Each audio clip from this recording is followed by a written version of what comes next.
नमस्कार। स्वागत है आपका इस प्रभात की नौबत सीरीज में एक बार फिर से। आज हम थोड़ा बहुत यहाँ पर संस्कृति या चित्रकला से संबंधित जो भी प्रश्न बनते हैं उनका थोड़ा सा रिवीजन करेंगे। ये ज़्यादा प्रश्न तो इस वीडियो में नहीं है, लेकिन चित्रकला से ज़्यादा कुछ चीज़ें हैं भी नहीं। ठीक है, जो भी कुछ ज़रूरी चीज़ें उनको डिस्कस करेंगे और आगे हम देखेंगे। फिर जो अगली वीडियो आपको मिलेगी संस्कृति वाली, वो थोड़ा सा बड़ी वीडियो मिलेगी। पूरे वहाँ पर जो लोक नाट्य वगैरह हैं, आभूषण वगैरह हैं, संगीत वगैरह है, तो उनको कवर करने की कोशिश करेंगे। ठीक है, फिलहाल आज का जो प्रश्न आपके लिए है, तो आपको ये बताना है कि जो सप्ताह के दिन होते हैं ना हमारे पास, तो नॉर्मली अधिकतर तो हम सभी को इसी तरीके से, जैसे हिंदी वगैरह में हम कहते हैं तो वैसे हम कहते हैं। आपको बताना है कि एक यहाँ पर बीपें या भिप्यार, किस सप्ताह के दिन को बीपें या भिप्यार के नाम से जाना जाता है। ठीक है, फिर अगले सॉल्यूशन में देखेंगे कि हर जनजाति वगैरह या हर गढ़वाल कुमाऊं क्षेत्र में सप्ताह के दिनों के जो जो नाम आते हैं वो हम डिस्कस करेंगे। ठीक है, चलिए फिलहाल यहाँ पर अगला आता है पहला प्रश्न कि निम्न में से कौन सी पुस्तक को मोलाराम ने नहीं लिखा है। मोलाराम के द्वारा कौन सी पुस्तक नहीं लिखी गई है, तो यहाँ पर आपके पास आंसर आ जाएगा सीधे सीधे ऑप्शन नंबर 4 वाला, गढ़वाल स्कूल ऑफ पेंटिंग्स। ये आपका मुकुंदीलाल की मिल जाती है। गढ़राज्य वंशावली, गढ़राज वंश का भी यहाँ पर हो जाएगा। मनमत सागर, गढ़गीता संग्राम, साथ साथ में हमने गणिका नामक नाटक देखा। गणिका एक सुदर्शन दर्शन करके आती है, जहाँ पर जब सुदर्शन शाह ने इनको संरक्षण नहीं दिया था तो वहाँ पर इन्होंने सुदर्शन शाह की बुराई की थी, सुदर्शन शाह की निंदा करी थी, वो यहाँ पर आ जाती है। ध्यान रखना, जब भी आपका गोरखा संरक्षण में थे तो वहाँ पर भी इनके द्वारा दो रचनाएं आ जाती हैं, शमशेर चंद्रिका और रण बहादुर चंद्रिका। ये दो पुस्तकें इन्होंने गोरखा संरक्षण में भी लिखी हुई हैं। ठीक है, चलिए सेकंड हमारे पास अगला आता है कि निम्न में मुकुंदी लाल द्वारा लिखित पुस्तक नहीं है। यहाँ पर अगर हम बात करेंगे तो समनोत्सुन मोलाराम बिल्कुल है, गढ़वाल पेंटिंग्स बिल्कुल है। ऑप्शन थर्ड पहाड़ी चित्रकला, जो पहाड़ी चित्रकला है ये आपके पास किसकी मिल जाएगी, किशोरी लाल वैद की मिल जाती है। ठीक है, किशोरी लाल वैद की यहाँ पर ये पुस्तक आपको मिल जाती है। इसके अलावा अगर हम बात करेंगे, तीन पुस्तकें आपको ध्यान रखनी है, गढ़वाल पेंटिंग्स हो जाती है, समनोत्सुन मोलाराम हो जाएगा और स्कूल ऑफ गढ़वाल पेंटिंग्स, ये तीनों मुकुंदी लाल द्वारा लिखी गई हैं। गढ़वाल पेंटिंग्स की अगर हम बात करेंगे तो हमारे पास एक नाम वी आर्चर का भी मिलता है, जिनकी गढ़वाल जो आपका पेंटिंग्स नामक एक और पुस्तक मिल जाती है। साथ साथ में हमारे पास और भी चीज़ें आती हैं, जैसे गढ़वाल चित्रशैली एक सर्वेक्षण करके, वो कटोच जी का आ जाएगा। ठीक है, जो आपका हिमालयन आर्ट एक आते हैं, आपका जेसी फ्रेंच की रचना आ जाएगी हिमालयन आर्ट करके। चलिए आगे देखते हैं। फिलहाल अगला है कि निम्नलिखित में से कौन चित्रकार गढ़वाली शैली के अवनति काल से संबंधित है। आपने पढ़ा होगा कि जो मोलाराम के वंशज मिलते हैं, तेजराम, अजबराम, आत्माराम, या फिर आपका यहाँ पर ज्वालाराम हो जाता है, शिवराम हो जाता है, तो ये सभी के सभी आपका किससे संबंधित थे, अवनति काल से संबंधित थे। आपने देखा कि मोलाराम तो अपने, जब मोलाराम का काल था वहाँ पर गढ़वाल चित्रशैली अपने चरम पर थी। मोलाराम के शिष्यों के रूप में चेतु और मान को भी फिलहाल आपका ये कि काफ़ी सारे चित्र वगैरह यहाँ पर मिल जाते हैं, लेकिन उसके बाद के जो वंशज थे उनके द्वारा ज़्यादा कुछ यहाँ पर इसमें रुचि नहीं रखी गई है, तो इनको अवनतिकालीन चित्रकार जो है कहा जाता है। फोर्थ आता है कि निम्नलिखित चित्रकला अपने स्थान से सही संबंधित नहीं है। सबसे अधिक चटकदार पशुओं का चित्रण, अच्छा जो सर्वाधिक चटकदार पशुओं का जो चित्रण मिलता है ना, वो आपका मिलता है ग्वारखिया गुफा में। ठीक है, ग्वारखिया गुफा आपका कहाँ पर, चमोली में, सभी को पता है। लाख गुफा आपका अल्मोड़ा में हो जाएगा। 1968 में MP जोशी के द्वारा इसकी खोज की गई थी। सफ़ेद रंग के पशु आपके पास मिलते हैं, सफ़ेद रंग के चित्र से हम किमनी गांव चमोली में देखते हैं। अगला हमारे पास है नीले रंग के शैल चित्र, नीले रंग की शंखलिपि, ये उत्तरकाशी के हुडली, उत्तरकाशी के हुडली में आपके पास ये मिल जाता है। ठीक है, जबकि काले रंग की अगर हम बात करेंगे तो उत्तरकाशी के ही ठडुंगा नामक स्थान से ये प्राप्त होते हैं, काले रंग के शैल चित्र। हाथों में हाथ डालकर लुएथाप, लुएथाप आपका अल्मोड़ा में है, जहाँ पर लाल रंग के शैल चित्र आपके पास मिल जाते हैं। ठीक है, अगर हम यहाँ पर थोड़ा सा देखें तो जो लाख गुफा है अल्मोड़ा वाला, इसके चित्रण का जो मुख्य विषय है वो सामूहिक नृत्य है। और ग्वारखिया गुफा की अगर हम बात करेंगे तो वहाँ पर पशुओं को चराना और पशुओं को घेरना मुख्य रूप से वहाँ पर क्या बताया गया, चित्रण का मुख्य विषय बताया गया। बाकी ये चीज़ तो आपने हिस्ट्री वगैरह में लगातार पढ़ी होगी। अगला चलते हैं कि निम्न में कौन चित्रकार गढ़वाल चित्रकला से संबंधित नहीं है। तेजराम, अजबराम, मंगतराम, तो यहाँ पर अजीत घोष, अजीत घोष का नाम आप लोगों ने तब पढ़ा होगा जब हम राजपूत पेंटिंग्स की बात करते हैं। इनकी एक पुस्तक मिलती है, school of Rajput paintings. School of Rajput paintings, इसको भी ध्यान रखना, ये क्वेश्चन भी आ चुके हैं भाई, ठीक है। अगर स्कूल ऑफ राजपूत पेंटिंग्स आएगी तो अजीत घोष की, और केवल अगर राजपूत पेंटिंग्स के नाम से आ जाएगा तो यहाँ पर एक नाम मिलता है डॉक्टर कुमार स्वामी, या यहाँ पर आनंद कुमार स्वामी, ठीक है।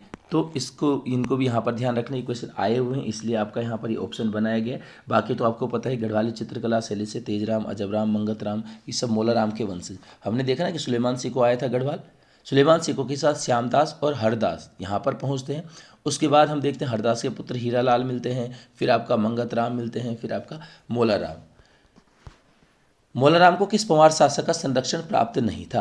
तो यहाँ पर देखो कीर्ति शाह, प्रदीप शाह और ललित शाह सभी का संरक्षण था। कुंवर प्रीतम शाह की अगर हम बात करेंगे तो कुंवर प्रीतम शाह का जिक्र ये मिलता है कि ये मोलाराम से जो है चित्रकला सीखने के लिए टिहरी से श्रीनगर जाते थे, ठीक है। तो कुंवर थे यानी राजकुमार वगैरह थे।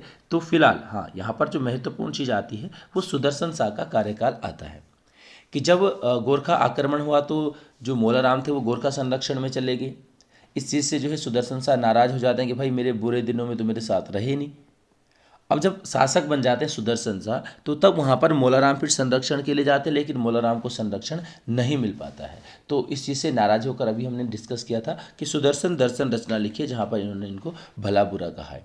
मोलाराम के कई सारे चित्र वगैरह आपने देखे हैं, जैसे आपका मयंक मुखी हो जाएगा, चंद्रमुखी हो जाएगा, या फिर आपका राधा कृष्ण मिलन हो जाएगा, है ना, जो आपका सितार प्रिया, हिंडोला मस्तानी वगैरह आपने देखे। यहाँ पर ध्यान रखना एक दंपति नाम से चित्र मिलता है मोलाराम का। दंपति चित्र में अगर कभी पूछा जाए कि किस शासक से संबंधित है तो ये प्रद्युम्न शाह और उनकी रानी से संबंधित चित्र आपके पास मिल जाता है। अगला चलते हैं, कुंवर विचित्र शाह संग्रहालय राज्य के किस जिले में स्थित है? तो देखो विचित्र शाह का जो संग्रहालय वो आपका टिहरी जनपद में आपका हो जाएगा। जो मेन हमारे पास आते हैं, क्योंकि चित्रकला को संरक्षित रखने के लिए जो आपका संग्रहालय वगैरह यहाँ पर है वो आपका राव वीरेंद्र संग्रहालय हमने देहरादून में देखा, गिरिजा किशोर अल्मोड़ा में हो जाता है, ठीक है। बाकी तो नॉर्मली आपका राज्य से बाहर भी कई सारे ऐसे संग्रहालय आपने पढ़े होंगे परीक्षा वाणी में कि जहाँ पर चित्रों को जो है संरक्षित रखा गया है। बाकी संग्रहालयों की अगर हम बात करेंगे तो हमारे पास जैसे महादेवी वर्मा संग्रहालय और शैलेश मटियानी संग्रहालय आ जाएगा, तो वो आपका रामगढ़ में हो जाएगा, ठीक है। हमारे पास आता है जैसे पंत वीथिका, सुमित्रा नंदन पंत के नाम से जो संग्रहालय आता है वो कोसानी में हो जाएगा, ठीक है। लोक संस्कृति संग्रहालय भीमताल कुटानी में 1983 में हो जाएगा, यह सुधरमठ पाल के द्वारा। उसके अलावा हमारे पास आता है कि जड़ी बूटी संग्रहालय, इसको थोड़ा सा ध्यान से देखना क्योंकि हम जड़ी बूटी का नाम आता है हम सीधे गोपेश्वर कर देते हैं, लेकिन जड़ी बूटी संग्रहालय आपका हरिद्वार जनपद में हो जाएगा। 2014 में इसको स्थापित किया गया है। अगला चलते हैं कि जयदेव के गीत गोविंद का चित्रण किसके द्वारा किया गया? अब यहाँ पर ध्यान से देखना भाई कि जो माणकू है उसने जयदेव के गीत गोविंद का चित्रण किया, और साथ साथ में एक आंख मिचोली नामक जो है क्या लिखी, मतलब एक चित्र और यहाँ पर मिल जाता है माणकू का। थोड़ा सा जो गीत गोविंद का चित्रण मिलता है वाणी में इसको 1730 दिया हुआ है। देखो भाई 1730 की अगर हम बात करेंगे तो बिल्कुल भी नहीं हो सकता है, क्योंकि हम पढ़ते ना कि चेतु और माणकू किसके शिष्य थे? मोलाराम के। और मोलाराम का जीवन काल ही खुद आपका 1743 से लेकर आपका 1833 तक रहता है। तो जब गुरु ही नहीं था तो शिष्य पहले कैसे आ गए? दूसरा ये भी क्वेश्चन यहाँ पर ध्यान रखना कि जो चेतु और माणकू थे ये सुदर्शन शाह के दरबार के मुख्य चित्रकार थे। अब सुदर्शन शाह भी भाई 1730 में तो कहीं अस्तित्व नहीं था, तो ध्यान रखना कि ये आपका 1730 की जगह इसको 1830 आपको ध्यान रखना। अगर कभी किसी ने सर्च करके परीक्षा वाणी से क्वेश्चन बना दिया तो वहाँ पर इसको ध्यान रखेंगे, ठीक है। चेतु की बात करेंगे तो चेतु आपका रुक्मणी हरण चित्रमाला वगैरह मिल जाती है, ठीक है। कृष्ण लीलाओं के चित्रों में जो है ख्याति प्राप्त थी चेतु को, ठीक हो जाएगा। चलिए अगला चलते हैं, क्वेश्चन नंबर 9 है कि स्पष्ट रूप से गढ़वाली चित्र शैली का सूत्रपात करता। देखो यहाँ पर भी एक क्वेश्चन आपका हीरालाल जी से बन जाता है। ऑप्शन नंबर 2 है कि हीरालाल को स्पष्ट रूप से गढ़वाली चित्र शैली का जो है आपका सूत्रपात करता बताया जाता है। 10 है आपका एपण को अन्य किस नाम से नहीं जाना जाता है, ठीक है। तो यहाँ पर आपका देखो एपण है उसको चौक के नाम से इस तरीके से नहीं मिलता है, उसको विस्वार, अल्पना या फिर आपका नहीं, यहाँ पर आपका सॉरी ये चौक नहीं विस्वार हो जाता है। चौक मतलब जो आपका नीचे चौक में बनाए जाने वाले चित्र वगैरह मिल जाते हैं उसको एपण वहाँ पर कहा जाता है, ठीक है। जो विस्वार है तो विस्वार आपका चावल का आटा होता है, जिससे जो है चित्र वगैरह बनाए जाते हैं ना, वो चीज़ आपके पास अलग मिल जाएगी। ठीक है, इसको चिपण वगैरह। देखो ऐपण की बात करेंगे दो तरीके से, एक भित्ति ऐपण दीवार वाला, एक आपका धरातल वाला जो आपका ऐपण आपके पास मिल जाता है। ठीक है, ऐपण से संबंधित अगर हम बात करेंगे तो मीनाक्षी खाती, आपने ऐपण गल के बारे में पढ़ा होगा। ठीक है, और जो आपका एक जिला दो उत्पाद योजना है, उसमें ऐपण कला और कैंडल जो क्राफ्ट है वो हमने आपका नैनीताल जनपद से देखा हुआ है। नेक्स्ट चलते हैं अगला कि रसोई घरों की दीवारों पर बनाए गए देवी देवताओं के चित्रों को कहा जाता है। रसोई घरों की दीवारों पर नात या टुपुक चित्र आपके पास मिल जाते हैं, नात या टुपुक चित्र। फर्स्ट में कुसुम चित्र की बात करेंगे तो जो रंगवाली पिछोड़ा है, रंगवाली पिछोड़ा जो है, तो रंगवाली पिछोड़ा में हमारे पास क्या मिल जाता है, जो चित्र बने होते हैं। रंगवाली पिछोड़ा एक परिधान है, आपको पता है रंगवाली पिछोड़ा मुख्य रूप से अल्मोड़ा में प्रचलित। तो रंगवाली पिछोड़ा में जो चित्र बने होते हैं उनको कुसुम या कुसुमे चित्र वगैरह कहा जाता है। ज्योति मातृका, यहाँ पर मातृका मातृशक्ति से याद रखना, मातृका चित्र जो होते हैं वहाँ पर आपका मांगलिक अवसरों पर जो है देवियों के चित्र बनाए जाते हैं। ठीक है, प्रकीर्ण चित्र वगैरह, तो ये भी आपका अलग अलग जगहों पर प्रकीर्ण वगैरह हो जाते हैं, मतलब जो भी रंग वगैरह के माध्यम से चित्र वगैरह बनाए जाते हैं। साथ साथ में हमारे पास लक्ष्मी पौ होते हैं, लक्ष्मी पौ यानी पैर, खासतौर पे दीपावली के अवसर पर हम इन चित्रों को बनाते हैं। ठीक है, हमारे पास जो है आपका वसुधारा चित्र होते हैं जो कि पूजा स्थल या फिर आपका देहरी वगैरह पे बनाए जाते हैं, वसुधारा चित्र वगैरह मिल जाते हैं। ठीक है, इस तरीके से भी कई सारे चित्र मिलते हैं, आगे इनको देखेंगे। कि प्रवेश द्वारों पर चिपकाने हेतु प्रयुक्त चित्र को कहा जाता है। प्रवेश द्वार पर जो चिपकाए जाने वाले चित्र होते हैं उनको माली कहा जाता है। ठीक है, शैली की हमने बात करी तो शैली आपका क्या है, आरती की थाल पर हो जाते हैं। डिकारे तो आपको पता है भाई ये कि आपका क्या है, डिकारे जो हैं ये आपका मूर्तियों को कहा जाता है, मृण मूर्तियों को डिकारे वगैरह कहा जाता है, वो चीज़ अलग हो जाती है ना, ये हमने पहले भी शायद देखा कहीं पर। बाकी पट्ट की बात करेंगे तो पट्ट या पाटी चित्र, देखो जो चोकले वगैरह पे बनाया जाता है ना, कभी घर में पूजा पाठ वगैरह होता है तो चोकले पे जो है चित्र वगैरह बनाए जाते हैं, तो उनको पट चित्र वगैरह कहा जाता है। पोथी चित्र आता है, पोथी जन्मपत्री पर जो चित्रकला होती है उसको पोथी चित्र कहा जाता है। गाजो होता है शरीर पर गोदने वाले जो चित्र होते हैं उनको गाजो, जो टैटो वगैरह रूप में आप लोग देख सकते हो। ठीक है, बुरी आत्माओं को भगाने के लिए आपका स्यो हो जाता है, स्यो। और मंडप पर जो है आपका खोड़िया, खोड़िया प्रकार की जो चित्रकला वो आपका कहाँ पर, मंदिरों पर बनाई जाती है। ठीक है, चलिए नेक्स्ट आता है अगला 13 की काष्ठ शिल्प का संबंध किस जनजाति से है। काष्ठ शिल्पी की अगर हम बात करेंगे तो काष्ठ शिल्प जो है मुख्य रूप से आपका राजी जनजाति के लोग मुख्य रूप से इसमें जो है आपका संलग्न मिल जाते हैं। काष्ठ यानी लकड़ी, लकड़ी से आपका पाली ठेकी जो है आपका नाली यानी जो आपका नाली मापन का इकाई थी ना, तो वो भी एक पात्र होता था। तो उस तरीके की जो इकाइयाँ वगैरह हैं उस तरीके की चीज़ें यहाँ पर काष्ठ से निर्मित होती हैं। नेक्स्ट चलते हैं अगला 14 की निम्नलिखित में से इस हस्तशिल्प कला से संबंध को जीआई टैग मिला है। तो यहाँ पर आपका रिंगाल को मिलता है कि रिंगाल को भाई राज्य में क्या है, जीआई टैग मिला हुआ है। बाकी अगर हम यहाँ पर शिल्प कला से या फिर आपका और चीज़ों को देखें तो रेशा से संबंधित आपका एक तो गलीचा हो जाता है, गलीचा, गलीचा यानी जो भोटिया दन वगैरह हम इसको कहते हैं ना, इसको भी जीआई टैग राज्य में मिला हुआ है। और एक आपके पास जो है थुलमा, थुलमा भी कंबल प्रकार का है भोटिया जनजाति में, तो इनको यहाँ पर क्या है आपका जीआई टैग से सम्मानित किया गया, जीआई टैग मिला है। रिंगाल क्या है, एक प्रकार की झाड़ी प्रकार की वनस्पति, झाड़ी भी नहीं कह सकते सॉरी, ये आपका एक प्रकार का नट है यानी घास प्रकार की हो जाती है। रिंगाल को ध्यान रखना कीचक वेणु, कीचक वेणु कहा गया है पौराणिक ग्रंथों में, इसको भी थोड़ा सा ध्यान रख लेना। ठीक है, जो आपका ओपन यूनिवर्सिटी वगैरह किताब है वहाँ पर कुछ प्राचीन उसमें मिल जाती है, इनका जिक्र मिल जाता है। 15 की मिट्टी से निर्मित देवी देवताओं की मूर्ति किस नाम से, तो ये आपके पास यहाँ पर हम देख चुके हैं डिकारा, डिकारस वगैरह हो जाएगा, है ना। सारकी की अगर हम बात करेंगे तो सारकी या बढ़ई वे लोग होते हैं जो आपका चर्म शिल्प से संबंधित होते हैं। ठीक है, चर्म शिल्प से। कुल्थे की बात करेंगे तो कुल्थे आपके पास क्या मिल जाता है, ये आपका एक कालीन प्रकार का है, इस तरीके से यहाँ पर आपके पास ही मिल जाता है। ठीक है, कुल्थे।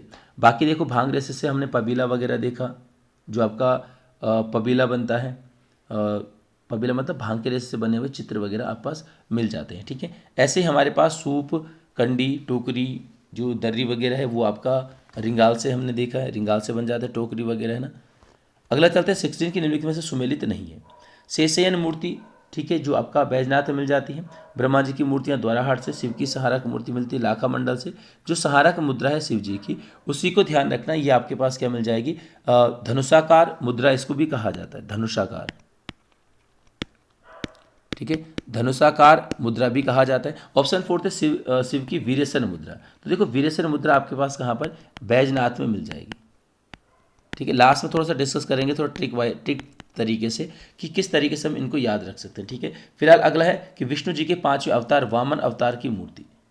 तो वामन अवतार जो है काशीपुर उधम सिंह नगर में ये अवतार की मूर्ति मिल जाती है, ठीक है। चलेंगे नेक्स्ट अगला, निम्न मूर्तियों व उनके स्थानों में सुमेलित नहीं है। नृत्यरत गणपति, अच्छा सही, सुमेलित है पूछा हुआ था। देखो नृत्यरत गणपति की अगर हम बात करेंगे तो जोशी मठ में मिल जाता है, जोशी मठ से नृत्य करते हुए गणपति प्राप्त हो जाते हैं। देवी अंजलि की हस्त मुद्रा आपका मैखंडा से बिल्कुल ये सही हो जाता है। मोर पीठ पर विराजमान जो गणपति मिलते हैं वो आपका लाखा मंडल में मिल जाते हैं। और तपस्यारत गौरी की प्रतिमा की भी बात करेंगे तो ये भी लाखा मंडल से मिल जाती है, ठीक है। ऐसे ही हमारे पास देवी की संपादष्ठानक, देवी की संपादष्ठानक मुद्रा की अगर हम बात करेंगे तो ये आपके कहाँ से, बैजनाथ से प्राप्त हो जाती है। और देवी की महिषासुर मर्दिनी रूप में हमने कहाँ से, चंबा से देखा हुआ है, ठीक है। चलिए नेक्स्ट अगला चलते हैं। क्वेश्चन नंबर 19 है कि बैजनाथ स्थित शिव व पार्वती की मूर्तियों का निर्माण किस शैली में है। तो ये आपका कत्यूरी शैली वगैरह में इस तरीके से कहीं पर आपका मिल जाता है कि भाई जो बैजनाथ की मूर्तियाँ हैं, शिव पार्वती की मूर्तियाँ, उनको जो है आपका यहाँ पर क्या है, कत्यूरी शैली में इनको निर्मित मिलती है, ठीक है। चलिए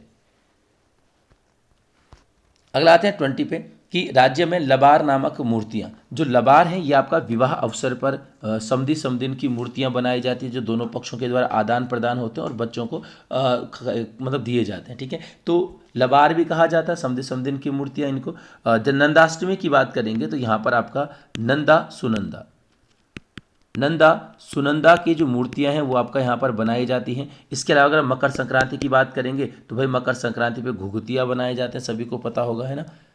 चलिए तो ये आज के प्रश्न थे, थोड़ा सा यहाँ पर आप डिस्कस करेंगे मूर्तियों के बारे में। हमारे पास आता है एक ट्रिक टाइप की है कि शिव जी ने स्वर को सुनकर नृत्य किया और बीके की बीबी का सहार कहाँ किया, लाखा मंडल में। देखो शिव जी की मूर्तियाँ हैं, स्वर से आपको दो चीज़ याद रखनी है, जागेश्वर और गोपेश्वर।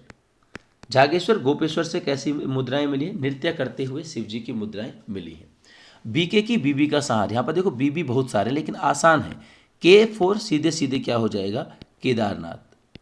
अब केदारनाथ में 2013 में आपदा आई थी, आप याद रख सकते हो केदारनाथ में क्या पड़ा था, वज्र पड़ा था भाई, तो उस वज्र से यहाँ पर आपको याद रखना है वज्रासन मुद्रा केदारनाथ। बाकी दूसरी क्या आ जाएगी, वीर्यसन मुद्रा और V4 बैजनाथ, ठीक है। और सहारक मुद्रा मिलती है कहाँ से, लाखा मंडल से। ये शिव जी की मूर्तियां हैं। ऐसे विष्णु जी की मूर्तियों की बात करेंगे तो विष्णु जी ने देवलगढ़ में खड़े होकर, देवलगढ़ में खड़ी प्रतिमा मिल जाएगी। काशीपुर के वामनी, काशीपुर में वामन अवतार में, बैजनाथ के शेष शयन, बैजनाथ में शेष शयन मुद्रा मिल जाती है। और आदि बद्री में अभंग किया, अभंग मुद्रा अगर पूछ जाए तो ये आपका आदि बद्री में आ जाती है, ठीक है भाई। तो इन चीज़ों को ध्यान रखना, रिवीजन में रखेंगे सभी चीज़ों को। अगली वीडियो थोड़ा लंबी करेंगे, वहाँ पर आपका कई सारी चीज़ों को कवर करने की कोशिश करेंगे। फिलहाल आपके प्रश्न का जो यहाँ पर आंसर था पिछले वाले का, तो वो यहाँ पर ये था कि ओड जो है ना, घरों के निर्माण हेतु पत्थरों की नक्काशी करने वाला वर्ग कहलाता था। सीधे सीधे पठाल के घर गांव में बनते थे, या फिर जो आपका सिलबट्टे वगैरह बनते थे, अभी भी आपका कई सारी जगहों पर बनते हैं। तो जो वर्ग, जो समुदाय उस कार्य में जो निपुण होता था उसको यहाँ पर हम ओड कहा जाता था, ठीक है। तो इस चीज़ को भी ध्यान रखेंगे। और आज का प्रश्न आपको पता ही है, वीपे या वीपीआर के बारे में आपने बताना है। मिलेंगे आपको अगली सुबह फिर से, तब तक के लिए धन्यवाद।